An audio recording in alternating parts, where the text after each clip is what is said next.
Good day. Will you please introduce yourself? Good day, Mom and Sir. I am Felicidad Andres. I'm a single mother with a daughter, 4 years old. I'm 46 years old.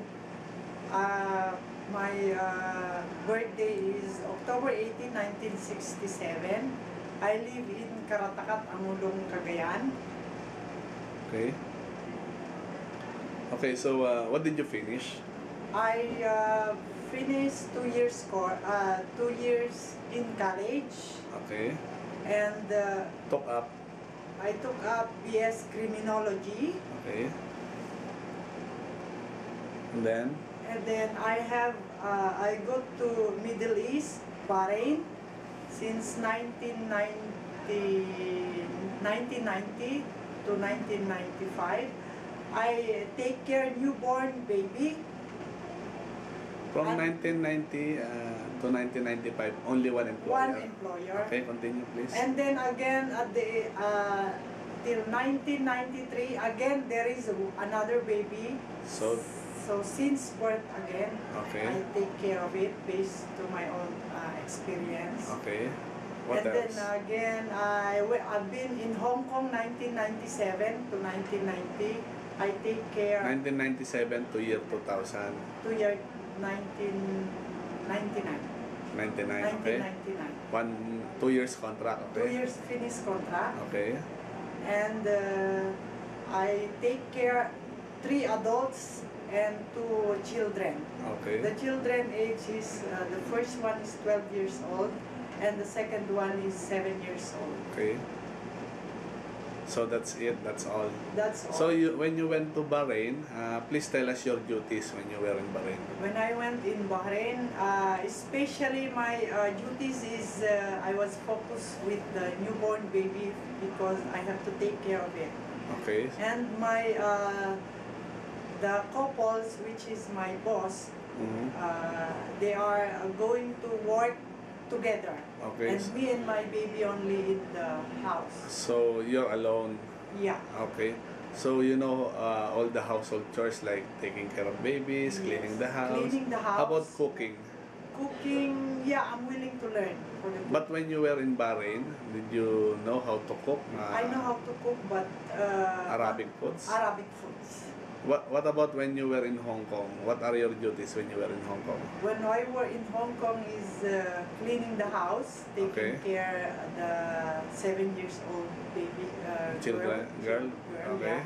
And I was cleaning also the car and also gardenings. What about their the Chinese cooking? Did you Chinese cooking, I was with the popo, the grandmother learn? Together. So you know how to cook some Chinese foods? Yes. Okay, we go back. Okay. But I'm willing to learn more than. okay. So can you take care of a newborn baby? Can you show us how to take a bath? Yes, Baby. I do. Okay. First, I have to prepare all the things to Okay. take a bath for the baby, Okay. like the towels Mm-hmm.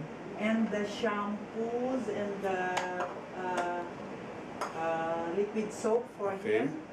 And then again, I have to put for the bathtub a water and enough for to use for taking care Okay. for the babies. And then again I have to check for the temperature. How can you check the temperature if the water is already okay for the I baby? have to touch it Okay. with my elbow. Okay. If it is okay, the temperature is okay, and that's it. I have to remove the dress of the baby Okay. to ready for a bath for it. Okay. And then tanggalin ko. No need. No need. Then after that, when I finish taking bath for the babies, again Okay. I have to put the towel on it. and Okay. then So how about undress. the formula? Do you know how to? Formula for feeding the baby. I have to put the milk powder first. Then. Then after that, I put the water. I'll check the temperature. Then after that, I have to shake it. Okay. Okay. Then that's the time I have to feed, taking care and feed for the baby. Okay. Thank you. Then after that, after feeding for the baby, I have to take the baby and put carefully in my shoulder Okay. to press and take the air bar. Okay. Okay. And then again, I'll put it down. Okay. So, what about naughty little children? Do you have patience taking care of them? Yes, I have. I did. Okay. So can you sing a simple English song for little children? Twinkle, twinkle, twinkle, little star, how I wonder what you are. Up above in the sky, up in the sky. Okay. Twinkle, twinkle, little star, how I wonder what you are. Okay, thank you. It is possible there's an old man or an old woman who may be sick or bedridden living with your employer. Are you willing to take care of them? Yes, I did already in Middle East also. Okay, so you're in Middle East, you have encounter an old person. Yes. How old? She is 92 years old. Is still strong or bedridden?